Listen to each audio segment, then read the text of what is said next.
Hi friends, అందరికీ నమస్తే. Welcome to our channel. తిరుమలలో ఒక 6 ప్లేస్లు చూడొచ్చు. అది కూడా 120 రూపీస్ అయితే ఛార్జ్ చేస్తున్నారు. ఒక బస్సు ఎక్కిన తర్వాత మనం ఒక ప్లేస్కి వెళ్ళి అక్కడ దిగి అక్కడ చూసి మళ్ళొక బస్సు అయితే ఎక్కొచ్చు. ఇట్లా ఎన్ని బస్సులన్నీ ఎక్కొచ్చు. ఆ 120లో మనం 6 ప్లేసులు అయితే చూడొచ్చు అన్నమాట. ప్రజెంట్ నేను బాలాజీ బస్ స్టాండ్ దగ్గరలో అయితే ఉన్నాను. నేను ఇక్కడ నుండి అయితే జర్నీ స్టార్ట్ చేయబోతున్నాను. సో మరి ఇక్కడ ప్రాసెస్ ఏంటన్నది కూడా నేనైతే మీకు డీటెయిల్స్కి అయితే చెప్పడం అయితే జరుగుతుంది. ప్రజెంట్ ఇక్కడ నుంచి మనం ఈ పక్కనే ఉన్న బాలాజీ బస్ స్టాండ్ దగ్గరలో అయితే నేనైతే బస్ అయితే ఎక్కుతాను. సో మన తిరుమల బస్ స్టాండ్ నుంచి పక్కన బాలాజీ బస్ స్టాండ్ ఉంటుంది. బాలాజీ బస్ స్టాండ్లో మనం అయితే బస్ ఎక్కుదాం. ఇక్కడ చూసినట్లయితే కంప్లీట్గా 6 పుణ్యక్షేత్రాలకు 120 రూపీస్ అయితే ఛార్జ్ చేస్తున్నారు. సో చూస్తున్నాం కదా, 120 రూపాయలు ఛార్జ్ అయితే చేస్తున్నారు. 6 ప్లేసెస్ ఏమేమి చూపెడతారనేది ఇప్పుడైతే మనం చూద్దాం. వేణుగోపాల స్వామి ఆలయం, జపాలి ఆంజనేయ స్వామి ఆలయం, ఆకాశంగా పాప వినాశనం, శిలాతోరణం, శ్రీవారి పాదాలు. సో ఈ 6 ప్లేసెస్ అయితే 120 రూపీస్కి అయితే ఛార్జ్ చేస్తున్నారు. ఏపీఎస్ఆర్టీసీ తిరుమల డిపో వాళ్ళు ఈ 120లో అయితే ఈ 6 ప్లేసెస్ అయితే మనం బస్సులో అయితే చూడొచ్చు. సో వచ్చింది కదా, మనం ఇక్కడ పాప వినాశనం, ఈ బస్సు అయితే పాప వినాశనానికి వెళ్తుందంట. ఈ బస్సు ఎక్కడానికి మన భక్తులు కూడా చాలా మంది కూడా వెళ్తున్నారు. కొంతమంది టికెట్ తీసుకున్నారు. ఒకవేళ టికెట్ తీసుకోకపోతే బస్సులో కూడా టికెట్స్ ఇస్తారు. అంతేనా స్వామి? బస్సులో టికెట్స్ ఇస్తారా? Okay, right. సో మనకు టికెట్ కనుక తీసుకోవడానికి కన్ఫ్యూజ్ అయ్యి ఇబ్బంది పడితే మనం బస్సు ఎక్కిన తర్వాత కూడా బస్సులో అయితే తీసుకోవచ్చు. ఎలాంటి ప్రాబ్లం అయితే ఉండదు. మొత్తం ఇలాంటి కలర్ బస్సులేనా మనం ఎక్కాల్సింది? వేరే ఏమి ఉండదు. అంటే ఇట్లా బోర్డు ఉంటుందా ఎక్కడికెక్కడ? సో ఇలాంటి కలర్ బస్సులు మాత్రమే మనం ఎక్కాల్సి ఉంటుంది. ఇక్కడ పాప వినాశనం అనేది బోర్డు ఉందిగా, ఇట్లా మనం 6 ప్లేస్కి సంబంధించిన ఆ పేర్లు అయితే బోర్డులలో మనం చూసి ఆ బస్సులో ఎక్కాలి. సో ఫస్ట్ ప్లేస్ వచ్చి పాప వినాశనంకి వెళ్తుందంట. ఇది మనం ఈ బస్సు ఎక్కుదాం. ఇట్లా బస్సుల పైన కూడా 6 పుణ్యక్షేత్రాల దర్శనం అని చెప్పేసి ఇట్లా ఉంటుంది. మనం చూసి అయితే ఎక్కాలి, నో ప్రాబ్లం. ఒకవేళ తెలియకపోతే మాత్రం ఎవరినైనా లోకల్స్ అడిగినట్లయితే కంప్లీట్గా మనకైతే డీటెయిల్స్ కూడా చెప్పడం కూడా జరుగుతుంది. ఇబ్బంది పడాల్సిన అవసరం కూడా ఇక్కడ కూడా ఉండదు.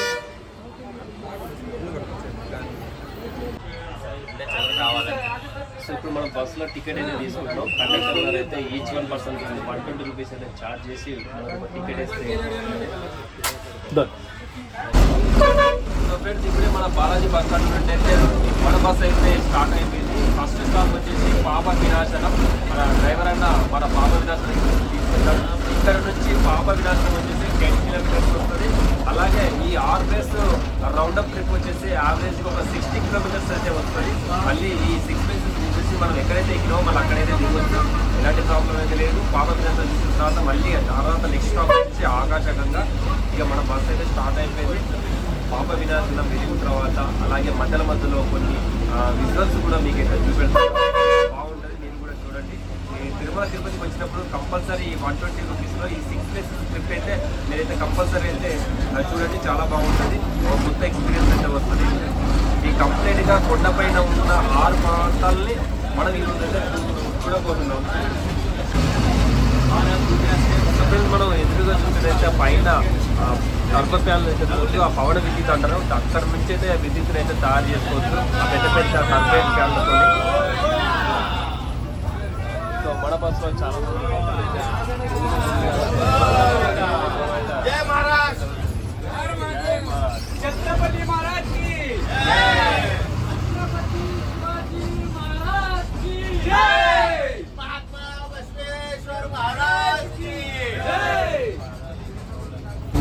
బుద్ధిగా టికెట్ తీసుకొని బుద్ధిగా కూర్చొని మంచిగా జర్నీని ఎంజాయ్ చేస్తూ మీతోనైతే విషయాలనైతే షేర్ చేసుకుంటున్నాను. ఇప్పుడు ఒక 2-3 కిలోమీటర్స్ అయితే మన బాలాజీ బస్ స్టాండ్ నుండి అయితే ముందుకైతే వచ్చేసినాం. ఈ మార్గ మధ్యలో మనం ఏమేమి చూస్తాం, ఎట్లా అన్ని ప్రకృతి ఎట్లున్నది, కొండలు ఎట్లున్నాయి, వెదర్ ఎట్లున్నది, అన్ని డీటెయిల్స్ కూడా మీతోనైతే షేర్ చేసుకుంటాను. సో ఫ్రెండ్స్, మనం వెళ్తూ ఉంటే అయితే చెట్లు చుట్టుపక్కల మంచి వెదర్ అయితే కనిపిస్తూ ఉంది. శ్రీవారి పార్వేట మండపం లెఫ్ట్ సైడ్లో చూస్తున్నాం మనం. ఇలా ఈ ఫారెస్ట్ నుండి వెళ్తుంటే మనం ఒక మంచి ఎక్స్పీరియన్స్, అడ్వెంచర్ మనం అయితే ఎంజాయ్ చేయొచ్చు. చుట్టూ కూడా పెద్ద పెద్ద చెట్లు, ఫారెస్ట్ అయితే మనం వెళ్తూ ఉంటాం. ఈ ఎక్స్పీరియన్స్ మనం ఈ 6 ప్లేసెస్ 120 రూపీస్ ఛార్జ్ చేసుకొని కనుక టికెట్ తీసుకొని బస్సులో ప్రయాణించినప్పుడు మాత్రమే ఇలాంటి ఎక్స్పీరియన్స్ అయితే చేయొచ్చు. ప్రైవేట్ వెహికల్ వల్ల కనుక వెళ్ళేది ఇలాంటి ఎక్స్పీరియన్స్ చేయడం చాలా తక్కువగా వస్తుంది. వ్యూ పాయింట్ కూడా బస్ ఎక్కడ ఉంటే మనకు చాలా బాగా కనిపిస్తుంది. మీరైతే ఎప్పుడైనా మీరు ప్రిపేర్ కావాలనుకుంటే మాత్రం బస్కి అయితే ప్రిపేర్ చేసుకోండి. వ్యూ పాయింట్ అయితే చూడడానికి చాలా ఈజీగా ఉంటుంది. ఫ్రెండ్స్ ఈ మన 6 ప్లేసెస్లో ఫస్ట్ ప్లేస్ వచ్చేసి పాప వినాశనం కూడా రౌండ్ ట్రిప్లో లాస్ట్ విజిట్ని మనం ఫస్ట్ ప్లేస్గా ఎంచుకొని ఫస్ట్ చూసిన తర్వాత రిటర్న్గా వస్తూ మిగిలిన 5 ప్లేసెస్ అయితే చూడాల్సి ఉంటుంది. మనం వెళ్తూ ఉంటే పాప వినాశనానికి మనకు ఫస్ట్ పాయింట్ శ్రీ వేణుగోపాల స్వామి వారి ఆలయం అయితే ఉంటుంది. ఇది లెఫ్ట్ సైడ్. ఇది మన రిటర్న్లో అయితే మనం కవర్ చేద్దాం. ఈ వేణుగోపాల స్వామి ఆలయాన్ని మనం క్రాస్ చేస్తే అయితే ముందుకు వెళ్ళాల్సి ఉంటుంది. ఇక్కడ చాలా మంది భక్తులు కూడా వేణుగోపాల స్వామి దర్శనం చేసుకోవడానికి కూడా ప్రైవేట్ వెహికల్స్లో ఇలా పబ్లిక్ ట్రాన్స్పోర్ట్లో కూడా వచ్చేసి స్వామివారి యొక్క దర్శనం అయితే చేసుకుంటూ ఉన్నారు.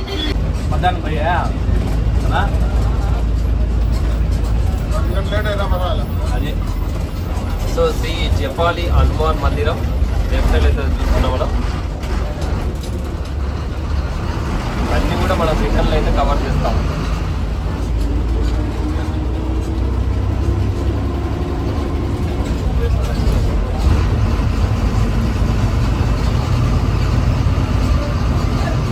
సో ఘాట్ రోడ్లు అయితే చాలా బాగున్నాయి. మనకైతే ఒక మంచి ఎక్స్పీరియన్స్ అయితే చేస్తున్నాం. ఇలాంటి ప్లేసెస్లో ఒక్కొక్కసారి వర్షాకాలం వచ్చినట్లయితే ఇంకా బెటర్ ఎక్స్పీరియన్స్ కూడా చేయొచ్చు. ఒకవేళ రెయిన్ వల్ల మనకి ఇబ్బంది అవ్వచ్చు, కానీ మంచి ఎక్స్పీరియన్స్ అయితే వర్షాకాలంలో కూడా చేయొచ్చు. ఎందుకంటే మనకు ఆ జలధార అనేది ఇలా వెళ్తూ ఉంటే మనం వాటిని చూసుకునేట్లయితే కొత్త ఎక్స్పీరియన్స్ అయితే మనకైతే అనిపిస్తుంది. తీవ్రమైన టర్నింగ్ పాయింట్స్ అయితే ఉన్నాయి. మన డ్రైవర్ అన్న మస్త్ అయితే డ్రైవ్ చేస్తున్నాడు. టర్నింగ్లలో వాళ్ళకి మంచి ఎక్స్పీరియన్స్ అయితే ఉంటుంది. ఎందుకంటే డైలీ వాళ్ళైతే ఈ రూట్లలో వెళ్ళాల్సి ఉంటుంది కాబట్టి మనకు కొత్తగా అనిపిస్తుంది, కానీ వాళ్ళకైతే పాత అయినప్పటికీ మనం భయపడాల్సిన అవసరం లేదు. ఇలాంటి టర్నింగ్ పాయింట్లో స్పీడ్లో కటింగ్ చేసినప్పుడైతే మనం అయితే జాగ్రత్తగా మనం పట్టుకోవాల్సి ఉంటుంది. చేతులు వదిలేసి అయితే ఉంటాం కాబట్టి చిన్నపిల్లలు ఉంటే ఖచ్చితంగా మీరు హ్యాండిల్ ఉంటే హ్యాండిల్ పట్టుకోవాల్సి ఉంటుంది. ఎందుకంటే టర్నింగ్ పాయింట్ కాబట్టి కొంచెం మనం అటు ఇటు కదిలే అవకాశం ఉంటుంది.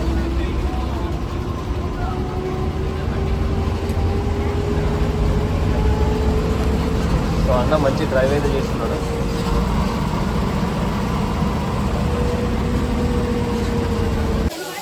మనమైతే పాప వినాశనం నుంచి అయితే వచ్చేస్తాం. ఇక్కడ పైనుంచి వస్తున్న వాటర్ వచ్చేసి ఇక్కడ పక్కనే ఉన్న డ్యాము నుండి అయితే వస్తుంది పైపుల ద్వారా. ఇక్కడ మనం గంగమ్మ గుడిని అయితే చూడొచ్చు. అలాగే ఆంజనేయ స్వామి గుడి కూడా ఉంటుంది.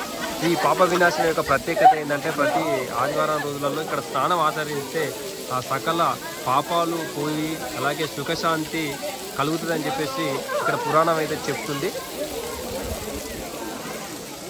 మనం పాప వినాశనానికి వెళ్ళి దర్శనం చేసుకొని అక్కడ నుంచి మళ్ళీ ఈ పాప వినాశనం బస్ స్టాప్కి వచ్చి మళ్ళీ ఇక్కడ మనం నెక్స్ట్ డెస్టినేషన్కి అయితే చేరుకుంటాం. ఇక్కడ నుంచి మరి నెక్స్ట్ ఏంటనేది మనం ఏ బస్సు వస్తుందో ఆ బస్సు ఎక్కి అయితే చెప్తాను.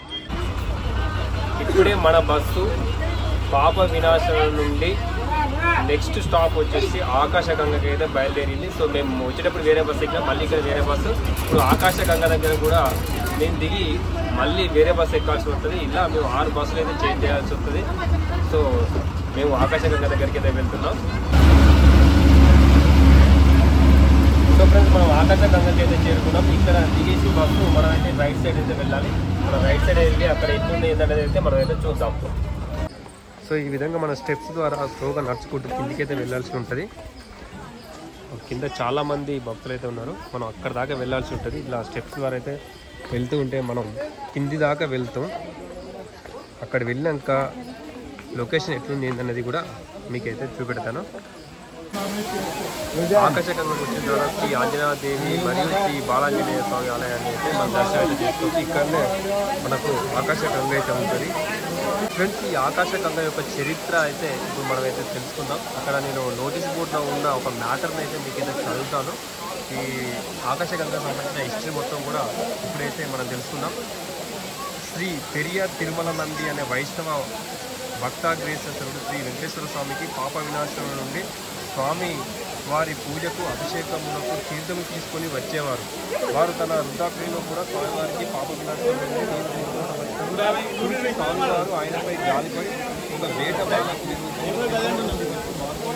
నిలిచి తాత దహముగా ఉన్నది త్రాగుటకు నీరుగామని అడగగా ఆచార్యులు వత్స ఈ నీరు స్వామివారి పూజకు గాను తీసుకొని పోతున్నాను, నీకు ఇచ్చుటకు కాదు అని చెప్పి తన మార్గంలో పోతుండగా ఆ బాలుడు తన బాణంతో ఆయన తలపై ఉన్న కుండకు రంధ్రం చేసి ఆ నీటిని త్రాగి తన దప్పిక తీసుకునేది. అందువలన ఆచార్యులు బాధపడి తిరిగి పాప వినాశంలో సిద్ధమవడం చూసి ఆ బాలుడు శ్రీ వెంకటేశ్వర స్వామి, తాత ఎందుకు కష్టపడ్డావు, ఇక్కడే నీకు ఆ జీతం ఇప్పించడం అని చెప్పి అంజనాద్రి కొండను చూసి తన బాణంతో కొట్టగా ఆకాశంగా కొండను ఛేదించుకొని కిందికి ప్రవహించసాగినారు. శ్రీ వెంకటేశ్వర స్వామి వారు ఆచార్య తిరుమల నంబికి ప్రత్యక్షమై, ఇక మీదట ఈ ఆకాశగంగా తీర్థమునే నా పూజ పునస్కారాలకు ఉపయోగించవలెనని చెప్పి అంతరార్థనమయ్యాను. ఆ రోజు నుండి ఆచార్య తిరుమల నంబి స్వామివారి ఆరాధనకు అభిషేకమునకు ఆకాశగంగా తీర్థం తెచ్చి ఆనందించింది. ఇప్పటికీ ఆ ఆచార్య తిరుమల నంబి వంశులు ఈ తీర్థ కైకల్యమును ప్రతి దినము చేయుచున్నారు. సో ఫ్రెండ్స్, ఇదండి ఈ ఆకాశగంగా యొక్క చరిత్ర. ఇంకా ఇప్పుడు మనం చూసేది శ్రీ జపాలి హనుమాన్ మందిరం. ఈ ఆర్చ్ నుంచి లోపలికైతే వెళ్ళాలి. మనం లోపలికైతే వెళ్తాం, క్రాస్ చేయాలి, ఎందుకంటే వెహికల్స్ వెళ్తూ ఉన్నాయి, చూస్తున్నాం కదా. కొంచెం చూస్తూ అయితే వెళ్ళాలి, క్రాసింగ్ లేకపోతే ఇబ్బంది అవుతుంది. చాలా స్పీడ్గా అయితే వస్తున్నాయి వెహికల్స్. ఫ్రెండ్స్, మనం అక్కడ నుంచి మన బస్సు దిగినాం కదా, అక్కడ నుంచి నడుచుకుంటూ వచ్చినట్లయితే లోపల ఇంకొక ఆర్చ్ ఉంటుంది. ఇక్కడ నుంచి స్టెప్స్ ద్వారా పైకి అయితే వెళ్ళాల్సి ఉంటుంది. స్టెప్స్ ఎక్కుతూ మనం ఆంజనేయ స్వామి టెంపుల్ దగ్గరికి అయితే చేరుకుంటాం. ఇలా కొద్దిసేపు నడిచిన తర్వాత మనం అయితే రీచ్ అవుతాం. జపాలి హనుమాన్ మందిరంకి వెళ్తుంటే మనకు అట్మాస్ఫియర్ అనేది చాలా బాగుంటుంది. బ్యూటిఫుల్ లొకేషన్, అంతా కూడా పెద్ద పెద్ద చెట్లు ఉంటాయి చుట్టుపక్కల. మనం వాటిని చూస్తూ అయితే మెట్లు ఎక్కుతూ వెళ్ళొచ్చు. చాలా మంచి ఎక్స్పీరియన్స్ అయితే చేయొచ్చు. మీరు తిరుమల కొత్త మాత్రం ఈ ప్లేస్ని అయితే అస్సలు మిస్ అవ్వకండి, తప్పకుండా విజిట్ అయితే చేయండి. సో ఫ్రెండ్స్, మెయిన్ రోడ్ నుంచి మరి జపాలి హనుమాన్ మందిరం వచ్చేసి 1 నుంచి 2 కిలోమీటర్స్ డిస్టెన్స్ అయితే ఉంటుంది. సో మన హనుమాన్ మందిర్ అయితే ఇట్లా అయితే ఉన్నది. హనుమాన్ మందిర్కి ఎదురుగానే మన కోనేరు కూడా చూడొచ్చు. కోనేరు కూడా ఈ విధంగా అయితే ఉంది.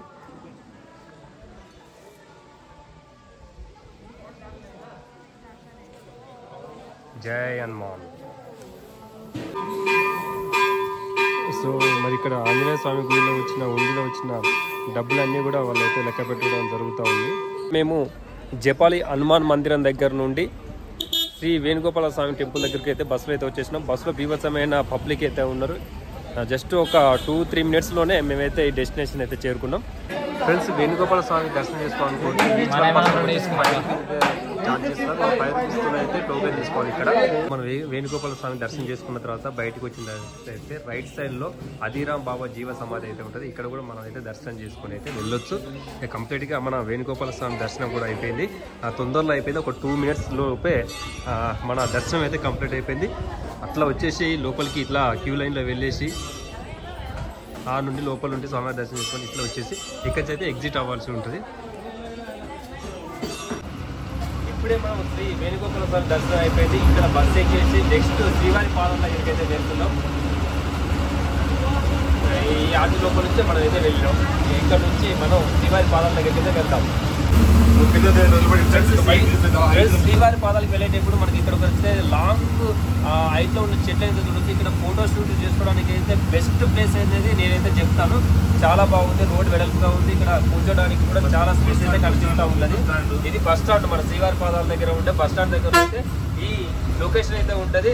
మీరు ఎప్పుడైనా తిరుమలకు వచ్చినట్లయితే ఖచ్చితంగా శ్రీవారి పాదాలకు వచ్చినట్లయితే మంచి బెస్ట్ ఎక్స్పీరియన్స్ ఫోటోస్ కానీ వీడియోస్ కానీ తీసుకోవచ్చు. ఇక్కడ మన అన్న అయితే మంచిగా తీసుకొచ్చిన శ్రీవారి పాదాల దాకా. థ్యాంక్ యూ అన్న, welcome. Thank you friends. Tirumala నుండి శ్రీవారి పాదాలు డెస్టినేషన్ వచ్చేసి 10 కిలోమీటర్స్ అయితే ఉంటుంది. ఇక మనం ఇక్కడ శ్రీవారి పాదాలు చూసుకొని ఇక్కడ నుంచి శిలాతోరణం దగ్గరికి అయితే వెళ్తాం. కంప్లీట్గా శిలాతోరణం చూసిన తర్వాత ఈరోజు 6 ప్లేసెస్కి సంబంధించిన అంత కంప్లీట్ గైడ్ అయితే క్లోజ్ అయిపోతుంది. ఫ్రెండ్స్, శ్రీవారి పాదాల దగ్గర ఒక అద్భుతం అయితే ఉంటుంది. అది ఏంటంటే, ఇప్పుడు మనం శ్రీవారి పాదాలు ఉన్న చోటు దగ్గరికి వెళ్ళినట్లయితే అక్కడ నుండి వ్యూ పాయింట్ చూసినట్లయితే మరి తిరుమల దేవస్థానం మెయిన్ గర్భగుడి ఏదైతే ఉందో ఆ గర్భగుడి అయితే కనిపిస్తుంది. సో ఆ గర్భగుడికి వెనక సైడే శ్రీవారి యొక్క పాదాలు అయితే కనిపిస్తుంది. సో ఆ వ్యూ అయితే మీరు కూడా చూడండి ఎట్లుంటుందో. సో మనం శ్రీవారి పాదాలలో బస్ స్టాండ్ దగ్గర నుండి నడుచుకుంటూ వచ్చినట్లయితే స్ట్రైట్గా ఇట్లా స్టెప్స్ ఉంటాయి. స్టెప్స్ నుంచి ఇట్లా ఎక్కుకుంటూ వచ్చినట్లయితే శ్రీవారి పాదాలు అయితే ఉంటుంది. చాలా హైట్ ప్లేస్ లో స్వామివారి యొక్క పాదాలను అయితే చూస్తున్నాం. ఎగ్జాక్ట్లీ మన తిరుమల దేవస్థానం ఎక్కడైతే ఉందో అక్కడ నుంచి దేవస్థానానికి బ్యాక్ సైడ్ మన స్వామివారి యొక్క పాదాలు కనిపిస్తాయి. సో ఇక్కడ నుంచి చూసినట్టయితే మరి ఆ దేవస్థానం కూడా కనిపిస్తుంది. అంత హైట్ ప్లేస్ లో అయితే ఈ స్వామివారి యొక్క పాదాలు అయితే ఉంటాయి. సో ఈ వీడియో చూసే వాళ్ళు తప్పకుండా ఈ స్వామివారి పాదాలకైతే దండం పెట్టుకోండి. గోవిందా గోవిందా గోవిందా. ఫ్రెండ్స్ వీళ్ళంతా మన మహారాష్ట్ర నుండి అయితే వచ్చినారంట. సో మన ఒక ఛానల్ కి అయితే అందరు కూడా హాయ్ చెప్తున్నారు. Hi hi. हम लोग महाराष्ट्र से आए हैं। हाय गाइस, हम लोग महाराष्ट्र से आए हैं। कौन सा डिस्ट्रिक्ट? पुणे। पुणे से आएगा करवीनगर. कितना लोग? 6 సో ఆరుగురు అయితే మన పూణే నుండి అయితే వచ్చినారంట. గోవిందా గోవిందా.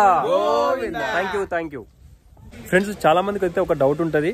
సో మరి ఈ 120 రూపీస్ సంబంధించిన టికెట్ బస్సెస్ ఎన్ని గంటలకు స్టార్ట్ అవుతుంది, మళ్ళీ ఎన్ని గంటల వరకు ఎండ్ అవుతుంది అనేది చాలా మందికి అయితే డౌట్ ఉంటుంది. ఆ డౌట్ని అయితే నేను చెప్తాను. మార్నింగ్ 6 AM నుంచి ఈవినింగ్ 6:30 వరకు అయితే ఎండ్ అవుతుంది. సో ఈ టికెట్ 120 రూపీస్ టికెట్ ఒకసారి మనం ఈ టైమింగ్స్లో ఎప్పుడు తీసుకున్నా కూడా 6 PM వరకు, అంటే 6 సాయంత్రం వరకు మాత్రమే పనిచేస్తుంది. తర్వాత అయితే పని చేయదు. ఆ తర్వాత బస్సులు కూడా నడవవు. కాబట్టి ఏ రోజు డేట్లో ఆ డేట్లోనే ఆ టికెట్ని అయితే వాడుకోవడానికి అయితే అవకాశం ఉంటుంది. మీరైతే ఇదైతే నోట్ చేసుకోండి.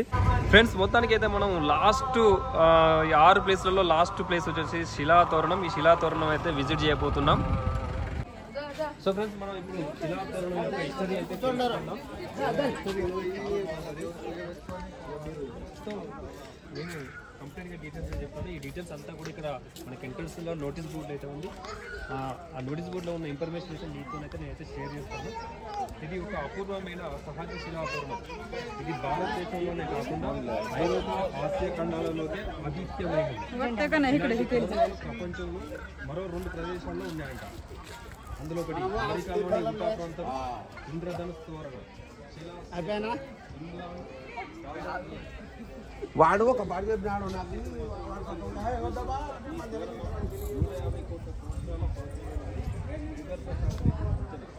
ప్రకృతి వైపరీత్యాలకు శిథిలావస్థ, జీవితమైన వాతావరణం, శిథిలావస్థ, జల ప్రవాహాలు ఒత్తిడి జరిగిన వల్ల ఈ తోరణం అని చెప్పవచ్చు. 25 అడుగుల పొడవు, 10 అడుగుల ఎత్తునకు ఇది సహజ భౌగోళిక అంశమే. అయితే ఈ తోరణం ద్వారా శ్రీ వెంకటేశ్వర స్వామి స్వయంభుగా అవతరించి ఇక్కడికి 1 కిలోమీటర్ దూరంలో ప్రస్తుతం స్వామివారి ఆలయం ఉన్న ప్రదేశంలో ఆయన నివాసం ఏర్పరచుకున్నారని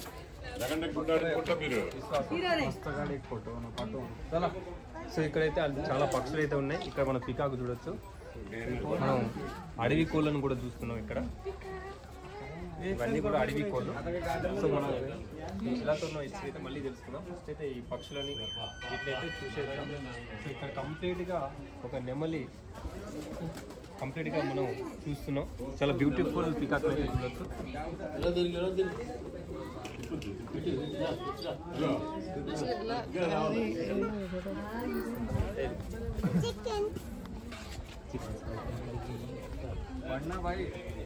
వచ్చిందా కంప్లీట్గా చూస్తున్నాం. ఈ అట్లనే మొత్తం మిగతా హిస్టరీ కూడా తెలుసుకున్నాం. అలాగే 1 కిలోమీటర్ దూరంలో ప్రస్తుతం స్వామివారి ఆలయం ఉన్న ప్రదేశంలో ఆయన నివాసం ఏర్పరుచుకున్నారని భక్తుల విశ్వాసం. ఈ అద్భుత సంఘటనకు సో చక్రతీర్థానికి దారి.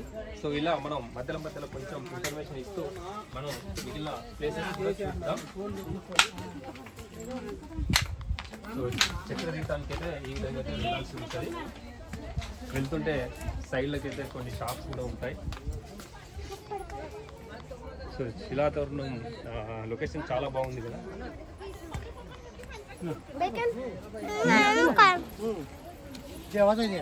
चल अरे जेवाचं पाणी आहे चल. ఇలా మన కిందికి వెళ్ళాల్సి ఉంటుంది. చాలా కిందికి అయితే వెళ్ళాల్సి ఉంటుంది. సో చాలా మంది భక్తులు కూడా ఆల్రెడీ వెళ్ళి రిటర్న్ అయినారు. మనం కూడా వెళ్ళి ఒకసారి రిటర్న్ అయితే అవుదాం.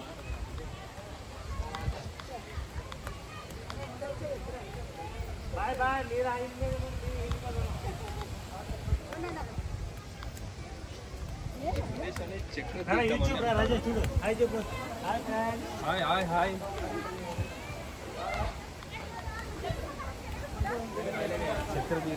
చక్కెర తీర్థం అంటే మనకు వాటర్ ఫ్లో అనేది మేడం చాలా ఎత్తైన ప్రాంతాల నుండి ఆ జలధారణ అయితే వస్తుంది.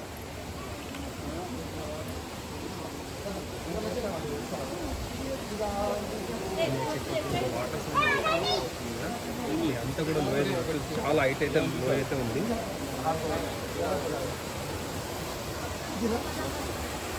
ఇక్కడ ఇంకోటైతే వాటర్ ఫ్లో అయితే చాలా బాగుంది. చాలా పైనుంచి అయితే ఈ వాటర్ ఫ్లో అనేది వస్తుంది. అక్కడ నుండి వస్తూ ఈ బ్రిడ్జ్ మరి మనం అవుట్ ఫ్లో కూడా చూడొచ్చు. ఈ విధంగా అయితే వెళ్తూ ఉంటుంది. సో అలాగే ఇక్కడ మొత్తం కూడా చూసినట్టయితే కంప్లీట్గా ఇప్పుడు మనం శిలాతోరణం గురించి మనం కొంచెం అయితే తెలుసుకుందాం. ఇక ఈ తోరణం నిదర్శనంగా నిలిచి ఉన్నది. ఈ తోరణం ఉన్న కొండపై ఎపార్సియన్ అసహజ అనే భౌగోళిక విశేషం కనిపిస్తున్నది. మన దేశంలోని అపూర్వమైన భౌగోళిక అసహజతల్లో ఇది ఒకటి. ఈ శిలాతోరణంలోని శిలలు 250 కోట్ల సంవత్సరాల పురాతనమైనవని భౌగోళిక శాస్త్రవేత్తల అంచనా. సో ఫ్రెండ్స్ చూశారు కదా, మొత్తానికి ఈ శిలాతోరణం యొక్క హిస్టరీ మీకైతే చెప్పడం జరిగింది. అలాగే చక్ర తీర్థం ఎట్లుంది అనేది కూడా మనం అయితే చూసినాం. ఇక కంప్లీట్గా ఈ 6 ప్లేసులను ఈ రోజు మీకైతే చూపెట్టడం జరిగింది. ఎలా వెళ్ళాలి ఏంటి కంప్లీట్గా బస్ టికెట్తో పాటు ఆ టైమింగ్స్ అన్నీ కూడా మీతోనైతే షేర్ చేసుకోవడం అయితే జరిగింది. ఈ బ్లాగ్ ఇక్కడతోనైతే ఎండ్ చేస్తున్నారు. మరొక బ్లాగ్లో మళ్ళీ కలుద్దాం. అందరికీ నమస్తే, గోవిందా. ఫ్రెండ్స్ ఇక్కడ శిలాతోరణం వచ్చిన తర్వాత చాలా మంది భక్తులు కూడా ఇక్కడ సెల్ఫీ వీడియోస్ అయితే తీసుకుంటారు. ఇక్కడ మంచి ఫోటో వేస్తే వస్తుంది. ఫోటో వ్యూ పాయింట్ అయితే ఇక్కడ మనం లోపలికి రాగానే ఎంట్రన్స్ లెఫ్ట్ సైడ్ లో అయితే ఇక్కడ శిలాతోరణం లాగా అయితే కనిపిస్తుంది. కంప్లీట్ గా బ్యాక్డ్రాప్ లో మంచి అవుట్లుక్ వ్యూ పాయింట్ అయితే కనిపిస్తుంది. ఇక్కడ చాలా మంది కూడా మనకు సెల్ఫీలు అయితే దిగుతున్నారు. సో ఇక్కడ మేడం వాళ్ళు ఎక్కడి నుండి వచ్చినా తెలియదు. బట్ నేనైతే వాళ్ళకు ఒక గ్రూప్ ఫోటో తీయడానికి అయితే ఇక్కడ ఒక గ్రూప్ ఫోటో అయితే తీస్తున్నా. మరి వెంకటేశ్వర స్వామి ఎన్ని అవతారాలు ఎత్తింది ఏందనేది కంప్లీట్గా మనం శిలాతోరణంకి ఎంట్రీ అయిన తర్వాత రైట్ సైడ్లో ఒక పార్కులో అయితే ఈ విధంగా అయితే ఉంటుంది. సో నేనైతే ఒక్కొక్కటిగా తొందరగా అయితే చెప్తాను. ఫస్ట్ వచ్చేసి శ్రీ మత్స్య అవతారం, రెండోది శ్రీ కూర్మ అవతారం, శ్రీ వరాహ అవతారం, శ్రీ నరసింహ అవతారం, శ్రీ వామన అవతారం, శ్రీ పరశురామ అవతారం, శ్రీ రామ అవతారం, శ్రీ బలరామ అవతారం, శ్రీకృష్ణ అవతారం, లాస్ట్ అవతారం వచ్చేసి ప్రజెంట్ శ్రీ కల్కి అవతారం.